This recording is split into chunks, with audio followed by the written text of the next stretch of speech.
Very much. What a great time. What a great way to start the day. I want to thank you all for taking time out of your busy morning and maybe going a little later to church and doing the chores around the house and having that good family time. And it means a tremendous amount to have this warm welcome and right to start. I want to obviously, I think Rep. Peterson's here, a good friend of mine, George Peterson. Rep.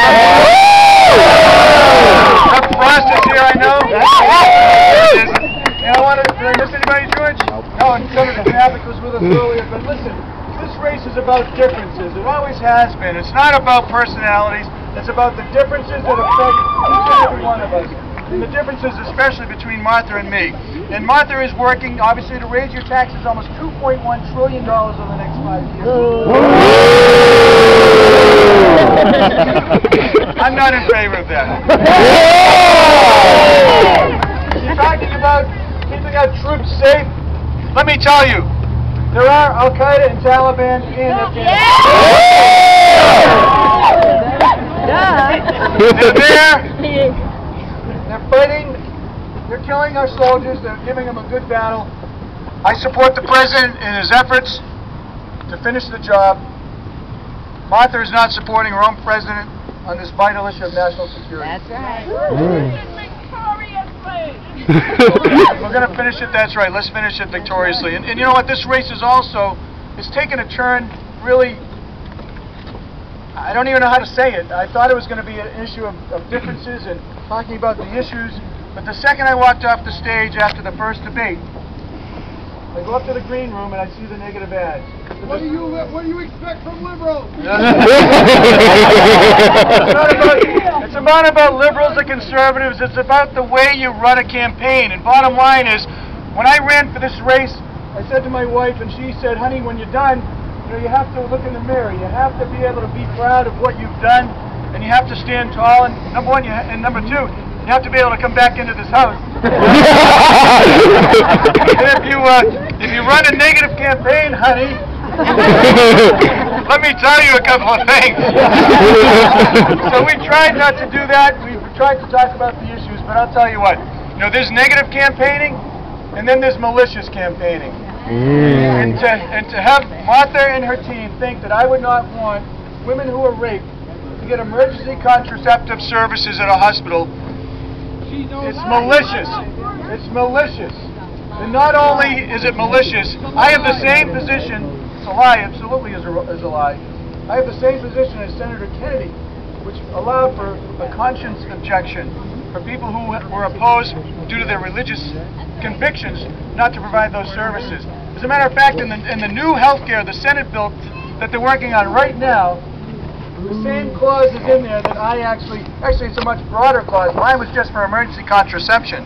But there's a broader clause in that. So Martha is being hypocritical by hammering me yet supporting the bill. Support the Senate bill.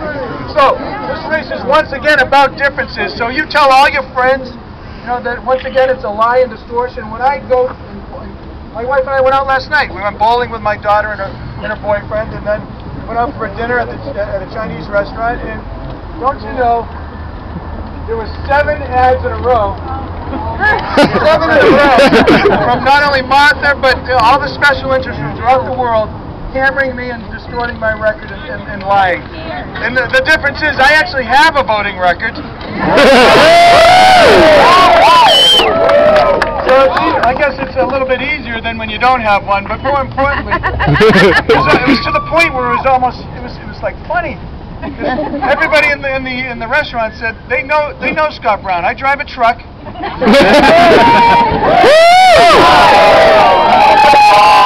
I'm from Bentham. I got over 200,000 on it now. If you want to know. No. I'm not.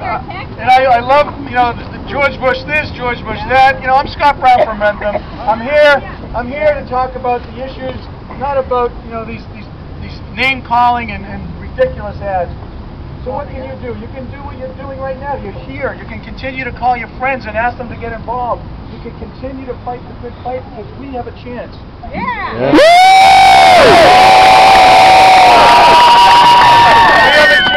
We have a chance actually to shock the country. And here's what the message is. It's very simple.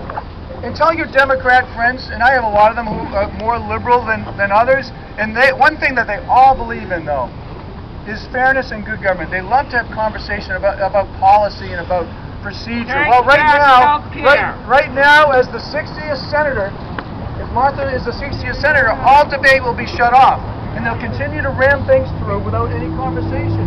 So tell your Democrat friends to think outside their comfort zone and think about good government and fairness, because right now, as the 41st senator, not only can I stop the healthcare debate and move it back so they do it better, but more importantly, create just a sense up there that we can communicate and solve problems, because all they're talking about right now is the name calling and somebody wrote something in a book and what about should happen. Hey, people are trying. Al-Qaeda right now is in our airports and they're in our shopping malls and they're trying to kill us. And when Martha Coakley wants to treat them as regular criminals and not enemy combatants and interrogated pursuant to our laws, she would rather have us pay as tax-paying citizens for attorneys to lawyer them up to take the fifth than find out what's next, and that's all. So, we can do this.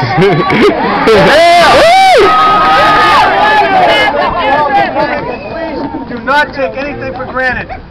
Phone calls, emails. Get your friends, your family, their friends, their family, get them out. Let's make a difference. Let's send a message not only to Beacon Hill, but to Capitol Hill. Thank you very much.